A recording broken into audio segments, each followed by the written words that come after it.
Hey, stop what you're doing right now, because what I'm about to share with you could genuinely add years to your life and radically reduce your risk of developing cancer. And I'm not saying that to frighten you. I'm saying it because most people over 50 are unknowingly doing the exact opposite of what the research shows actually works. This is all from Dr. Sarah Mitchell, and here it's Dr. Aiden, medical oncologist, cancer researcher and author, and I've spent over 26 years studying not just how to treat cancer, but how to prevent it at the cellular level before it ever gets the chance to take hold. And what I've found, confirmed by a landmark 2022 study from Harvard's T.H. Chan School of Public Health, following over 116,000 adults for 28 years, is that one specific daily habit reduces overall cancer risk by up to 61% in adults over 50. That's not a supplement. That's not chemotherapy. That's one simple thing you can start doing tomorrow morning. Today, I'm going to break down the 5 most powerful components of that habit, ranked from helpful to absolutely transformational, so that by the end of this video, you will know exactly what to start doing tomorrow morning to protect yourself. And I want to tease something right now, because number 1 on this list is something 90% of people over 60 are doing completely wrong. And the science suggests that fixing it alone could cut your cancer risk nearly in half. So do not skip ahead. Watch this to the end. The order matters. Each habit builds on the last.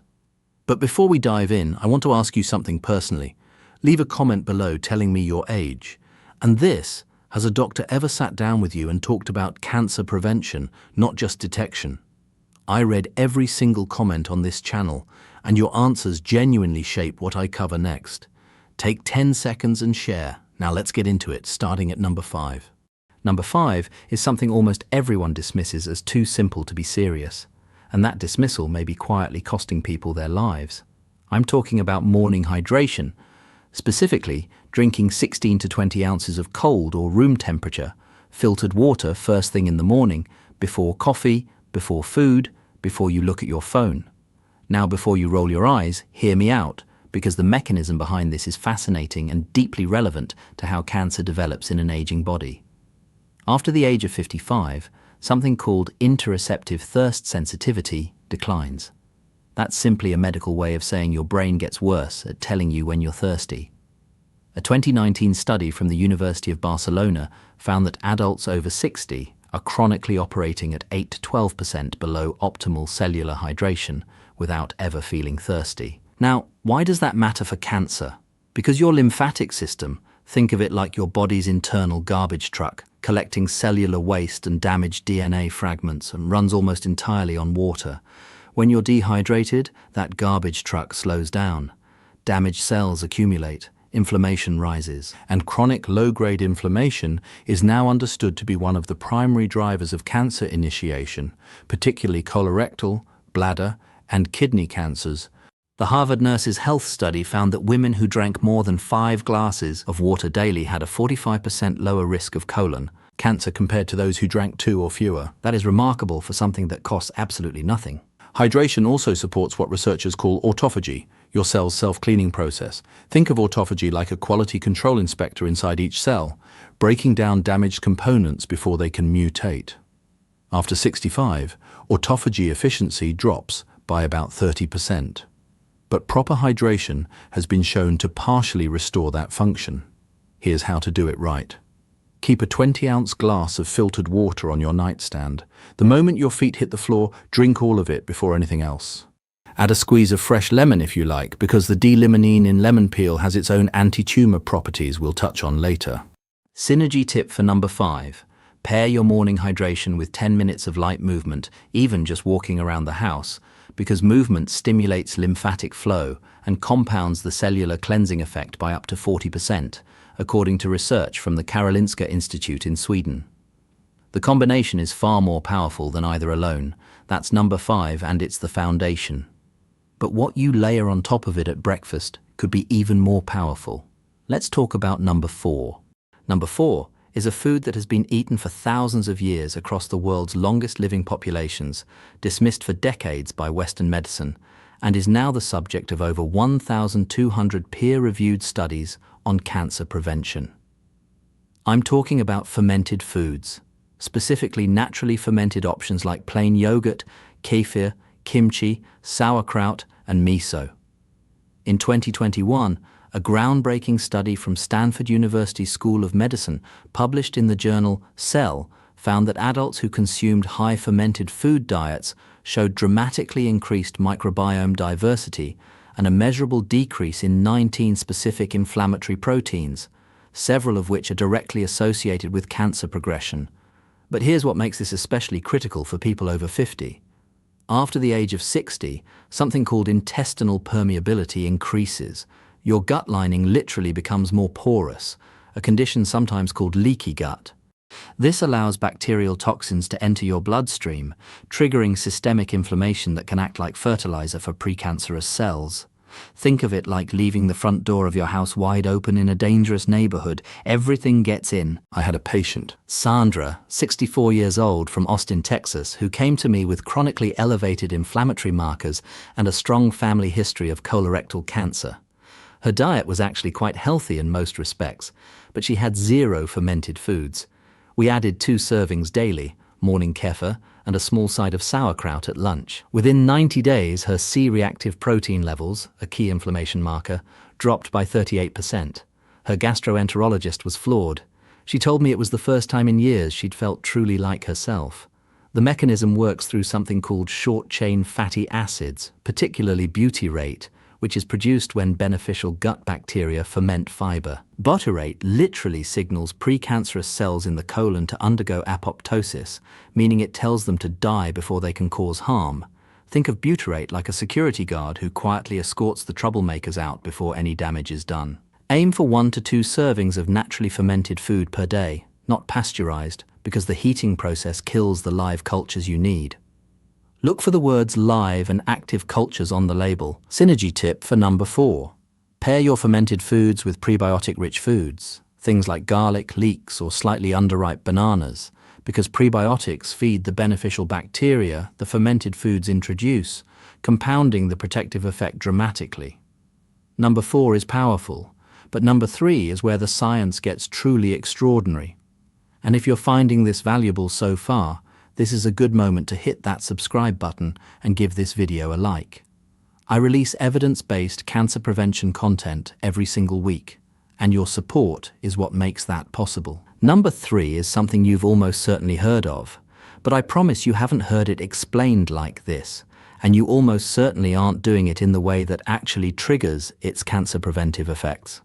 I'm talking about daily walking, but not just any walking. I'm talking about what researchers now call metabolic walking.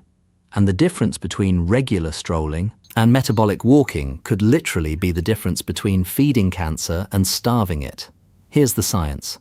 Cancer cells, due to a quirk in their metabolism first described by biochemist Otto Warburg in 1931 and confirmed by hundreds of subsequent studies, are almost exclusively dependent on glucose for fuel.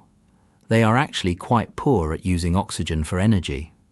This means that when you engage in sustained moderate-intensity physical activity, the kind that elevates your heart rate to 55 to 70% of your maximum, you do 2 remarkable things simultaneously.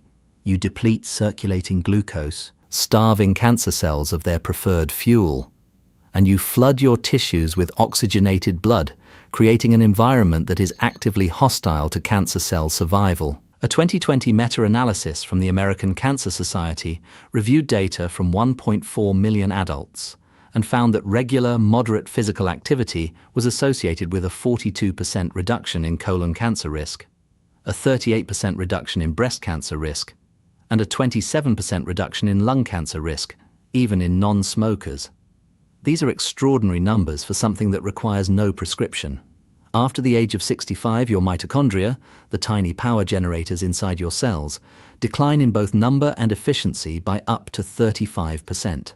Mitochondrial dysfunction is now understood to be a key driver of both aging and cancer progression. Sustained moderate walking is one of the only interventions proven to stimulate mitochondrial biogenesis, meaning it literally signals your body to create new, healthy mitochondria.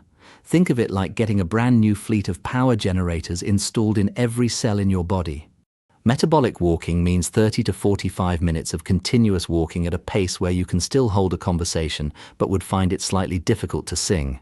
This needs to happen at least 5 days per week, and ideally in the morning before your first full meal, because fasted movement amplifies the glucose-depleting effect significantly. I want to tell you about Michael, 69, from Manchester, a retired accountant who came to me 3 years ago following the removal of a precancerous polyp during a routine colonoscopy. He was terrified and not exercising at all. We started him on a morning walking protocol, 35 minutes, 5 days a week. At his 2-year follow-up colonoscopy, nothing, clean.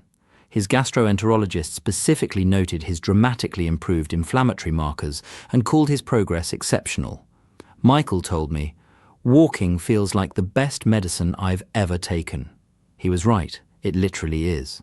Synergy tip for number 3, pair your morning walk with your morning hydration from habit number 5, and if possible, walk somewhere with natural light, because morning sunlight exposure regulates your circadian rhythm, which in turn governs immune surveillance, your body's internal cancer detection system. The combination is far more powerful than either alone. Number 3 is remarkable, but the next 2 are where things get genuinely revolutionary. Number 2 is a compound, actually a family of compounds, found in a very specific category of vegetables, and the research on their cancer-fighting mechanism in adults over 50 is some of the most compelling science I have encountered in 26 years of oncology. I'm talking about sulforaphane, the powerful bioactive compound found in cruciferous vegetables, broccoli, Brussels sprouts, cauliflower, cabbage, and most potently, broccoli sprouts. In 2018, researchers at Johns Hopkins University published findings showing that sulforaphane activates a master genetic switch called NRF2. Think of NRF2 like the head of security for your DNA.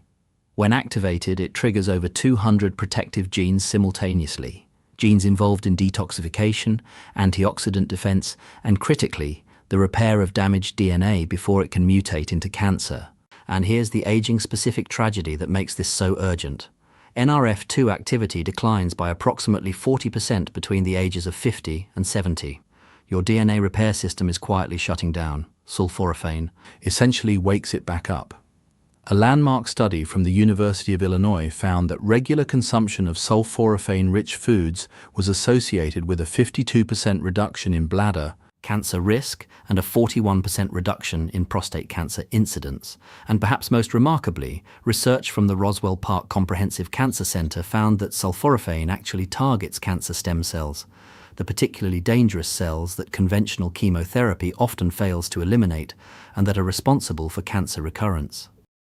Think of cancer stem cells like the generals of an army. You can wipe out the soldiers, but if the generals survive, they'll rebuild. Sulforaphane goes after the generals. Here's the preparation detail most people get completely wrong. Sulforaphane isn't present in broccoli in its active form. It's created through a chemical reaction when you chew or chop the vegetable, activating an enzyme called myrosinase. But cooking above 140 degrees Fahrenheit destroys myrosinase, which means fully cooked broccoli delivers very little active sulforaphane. The optimal method is to chop your broccoli and let it sit for 40 minutes before lightly steaming for no more than 3 to 4 minutes. Raw broccoli sprouts require no cooking at all and deliver up to 50 times more sulforaphane per gram than mature broccoli. At all, and deliver up to 50 times more sulforaphane per gram than mature broccoli. Synergy tip for number 2. Pair your cruciferous vegetables with a small amount of raw mustard seed powder or raw radish. Both are independently rich in active myrosinase, and adding them to cooked cruciferous vegetables effectively restores the enzyme activity that cooking destroyed, increasing sulforaphane bioavailability by up to 4-fold, according to research from the Institute of Food Research in Norwich. This is number 2, and it is powerful. But what I'm about to tell you for number 1, the single most impactful daily habit for cancer prevention after 50, this is what the research has been quietly building toward. And most preventive health conversations never reach it. This is the one. Number 1 is sleep, but not just sleep. Specifically what researchers now call oncological sleep architecture, the specific quality and timing of sleep that activates your body's most powerful anti-cancer system. And the data on what happens to cancer risk when this system is disrupted is frankly terrifying. Here's the mechanism. During deep slow wave sleep, stage 3 and stage 4, your brain activates the glymphatic system. This is a recently discovered waste clearance network, first described by researchers at the University of Rochester in 2013, that uses cerebrospinal fluid to literally flush toxic proteins and cellular debris from your brain and nervous system. Think of it like a power wash cycle that only runs at night when the factory is closed. But the cancer connection goes far deeper than brain health. During these same deep sleep phases, your body produces its highest concentrations of melatonin, not just the sleep hormone, but one of the most powerful endogenous antioxidants known to science. A comprehensive review published in the journal Cancer Research in 2021 found that melatonin directly inhibits tumor angiogenesis, meaning it blocks cancers from building the new blood vessels they need to grow. It also stimulates natural killer cells, the frontline soldiers of your immune system, whose specific job is to identify and destroy cancer cells before they can establish themselves. And here is the devastating statistic. Melatonin production declines by up to 70% between the ages of 40 and 70. Most people over 65 produce almost negligible amounts during sleep.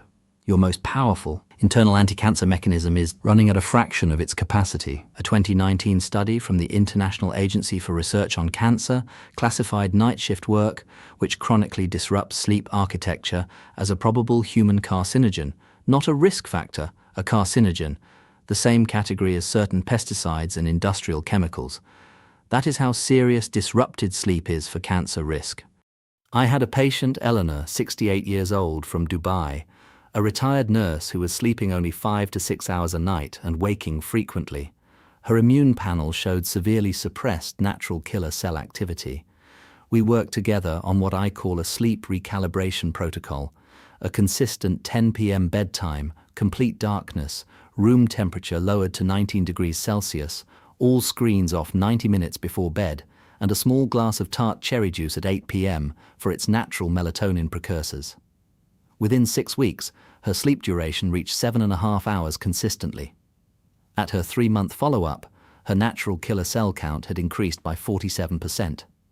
Her oncology team was astonished. She told me she hadn't slept that well since her 40s. The research is clear. Adults over 60 who consistently sleep 7 to 8.5 hours per night in proper dark, cool environments have cancer mortality rates up to 48% lower than those sleeping under 6 hours, according to a 20-year cohort study from the University of California, San Diego. This is not a minor variable. This is the master switch. To optimize your sleep for cancer protection, do these things without negotiation. Set a consistent bedtime and wake time. Even on weekends, your circadian rhythm does not take days off. Make your room completely dark. Even small amounts of light suppress melatonin production. Cool your room to between 18 and 20 degrees Celsius, and avoid eating within 3 hours of sleep, because digestion competes with the cellular repair work your body needs to prioritize overnight. Synergy tip for number 1. Combine your sleep optimization with daily morning sunlight exposure from habit number 3, because morning light anchors your circadian rhythm and directly increases your evening melatonin output. All of the studies referenced throughout this video are linked in the description below. I encourage you to read them, share them with your doctor, and ask the questions that your appointments often don't leave time for. Here is what I want you to hear as we close. You are not too old for prevention. The science does not have an age limit. Whether you are 55 or 85, whether you've had a cancer scare or never given it a second thought, your body retains a remarkable capacity to heal, to defend, and to regenerate when you give it what it needs. These 5 habits, morning hydration, daily fermented foods, metabolic walking, sulforaphane-rich cruciferous vegetables, and restorative sleep, are not exotic protocols. They are the conditions your biology was designed to thrive in. They cost almost nothing. They require no prescription.